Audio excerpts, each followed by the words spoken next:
গত 24 ঘন্টাতে আমাদের দক্ষিণবঙ্গের অনেক জেলাতেই বৃষ্টিপাত হয়েছে, যার জন্যে আজ আমাদের মৌসুমী বায়ু দক্ষিণবঙ্গে প্রবেশ করেছে। কয়েকটা জেলা কভার করেছে, যেমন কলকাতা, নর্থ 24 পরগনা, নদিয়া, মুর্শিদাবাদ, সাউথ 24 পরগনার অধিকাংশ স্থানেই, পূর্ব মেদিনীপুর, হাওড়া, হুগলি, পূর্ব বর্ধমান, বীরভূম এইসব জেলার কিছু কিছু জায়গায় আমাদের মৌসুমী বায়ু প্রবেশ করেছে। হলদিয়া, বালাসোর, হলদিয়া, উলুবেড়িয়া আর ঝাড়খণ্ডের পাকুড়, এই জায়গাগুলো যদি আপনি সংযুক্ত করেন, যে লাইনটা যাবে সেই লাইন পর্যন্ত আমাদের তার ইস্টে এবং সাউথে যে অংশ পড়ে, যেটা আমি বললাম জেলা ওয়াইজ কভার করেছে, সেই মতো আমাদের সেই এলাকাটা পুরোটাই কভার করেছে। জেলাগুলো যেগুলো আমাদের মৌসুমী বায়ু কভার করেছে, পুরোপুরি কভার করেছে নদিয়া, নর্থ 24 পরগনা, কলকাতা দক্ষিণবঙ্গের, আর বেশিরভাগটাই কভার করেছে মুর্শিদাবাদ আর সাউথ 24 পরগনার, আর কিছু অংশ কভার করেছে পূর্ব মেদিনীপুর, হাওড়া, হুগলি, পূর্ব বর্ধমান, বীরভূম, আর উত্তরবঙ্গের মালদার কিছু পোর্শন বাকি ছিল, ওটাও কভার করে গেছে। মানে উত্তরবঙ্গের সমস্ত জেলাতেই কভার করে গেল। মৌসুমী বায়ু দক্ষিণবঙ্গে প্রবেশ করেছে, আর তার সঙ্গে উত্তরবঙ্গের পুরোটাই হয়ে গেছে। গত 24 ঘন্টাতে বৃষ্টি যেটা হয়েছে সর্বোচ্চ দক্ষিণবঙ্গে, সেটা আমাদের নদিয়ার স্বরূপনগরে হেভি রেনফল হয়েছে 68.0 মিলিমিটার, 68.0 মিলিমিটার।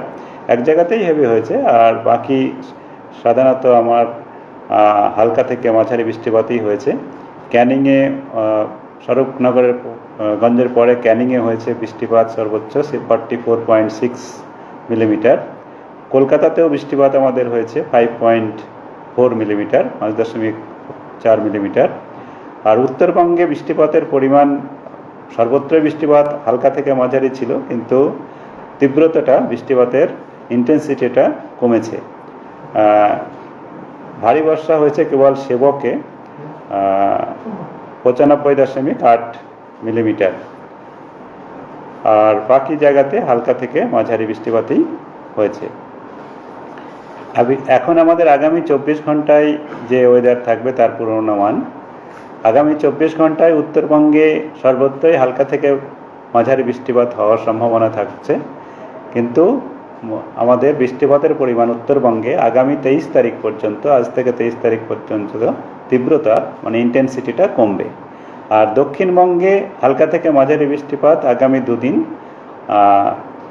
আজ আর কাল, অনেক জায়গাতেই হওয়ার সম্ভাবনা। দুদিন পরে আবার একটু কম হওয়ার সম্ভাবনা, তারপরে আবার বাড়ার সম্ভাবনা আছে। কলকাতা ও তার পার্শ্ববর্তী এলাকায় আমাদের সাধারণত মেঘলা আকাশ থাকবে, আর সর্বোচ্চ তাপমাত্রা 32-33 মাঝামাঝি থাকার সম্ভাবনা। আর আপনার বৃষ্টিপাত কোথাও কোথাও হালকা থেকে মাঝারি বৃষ্টিপাত হওয়ার সম্ভাবনা থাকছে আগামী দুদিন। বজ্রবিদ্যুৎ সহ বৃষ্টিপাত এক দু জায়গা করে হতে পারে। আর মৌসুমী বায়ু পশ্চিমবঙ্গের বাকি জেলাগুলোতে আর যেটা আছে সেটা আগামী 3-4 দিনের মধ্যে কভার করার সম্ভাবনা থাকছে, ঝাড়খণ্ড আর বিহার এসবের একসঙ্গে। ঠিক আছে, সতর্কতা আমাদের যেটা রয়েছে সেটা হচ্ছে ভারী বর্ষার সতর্কতা উত্তরবঙ্গে, যেটা তবে ইন্টেন্সিটি কমবে, শুধুমাত্র অতি ভারী বৃষ্টিপাতের সম্ভাবনা আগামী 3 দিন নেই। আর দক্ষিণবঙ্গে বজ্রবিদ্যুতের কিছুটা আছে, তবে ততটা খুব বেশি ইন্টেন্সিটি থাকবে না। ঠিক আছে, কলকাতাতে হালকা থেকে মাঝারি বৃষ্টিপাতই হবে। না, গোটা রাজ্যে সর্বত্রই হয়নি। গোটা রাজ্যে আমি যে জেলাগুলো বললাম সেই জেলাগুলোতেই হয়েছে। কিছু জেলাতে পুরোটাই কভার করে গেছে, কিছু জেলার অধিকাংশ স্থান, কিছু জেলার কিছু অংশ। যেটা আমি বললাম যে আপনার নদিয়া, নর্থ 24 পরগনা, কলকাতার সর্বত্রই হয়ে গেছে। মুর্শিদাবাদ, সাউথ 24 পরগনার বেশিরভাগটাই হয়ে গেছে।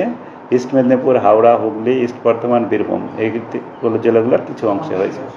আর মূলত আমি প্রথম থেকেই বলেছি, আপনার মৌসুমী বায়ু পূর্ব থেকে পশ্চিম আর উত্তর থেকে দক্ষিণ থেকে উত্তর এইরকমভাবে আপনার মুভ করে। তা আমাদের লাইনটা যদি দেখেন সেরকমই, আপনার নর্থ সাউথ চব্বিশ পরগনা, ইস্ট মেদিনীপুর এসব হয়ে গেছে। যেমন হলদিয়া, আমি বললাম লাইনটা হচ্ছে হলদিয়া, উড়িষ্যার বালাসোর থেকে হলদিয়া, হলদিয়া থেকে উলুবেড়িয়া, উলুবেড়িয়া থেকে আপনার ঝাড়খণ্ডের পাকুড়, এই হচ্ছে লাইন। এর রাইট সাইডের যে অংশ, আপনার ডান দিকের যে অংশ, সেই অংশটা হয়ে গেছে, আর বাঁ দিকের অংশ হয়নি, মানে পশ্চিমের জেলাগুলোতে এখনো আমার বাকি আছে। দক্ষিণবঙ্গে যে বৃষ্টি কমবে, তারপরে আবার কিছুদিন পর বৃষ্টি হবে বলছেন, টেম্পারেচারটা কি বাড়বে? টেম্পারেচার যখন বৃষ্টি একটু কমবে সামান্য বাড়বে, কারণ হচ্ছে বৃষ্টি কমলেও আপনার মেঘলা আকাশটা থাকবে, কারণ মৌসুমী বায়ু যেহেতু প্রবেশ করে গেছে। যেমন এখন বৃষ্টিপাত হচ্ছে না, কিন্তু বৃষ্টিপাত মাঝে মধ্যে হালকা মাঝারি হবে, কিন্তু আপনার মেঘলা আকাশটা থাকবে। মানে ওই অস্বস্তিকর গরমটা থাকছে। হ্যাঁ, অস্বস্তিকর গরম বৃষ্টি না হলে সামান্য একটু বাড়বে, কিন্তু আগেকার মতো যেটা সেটা সেরকম আর কি হবে না। যেমন হট টেম্পারেচারটা যেমন বাড়বে না খুব একটা।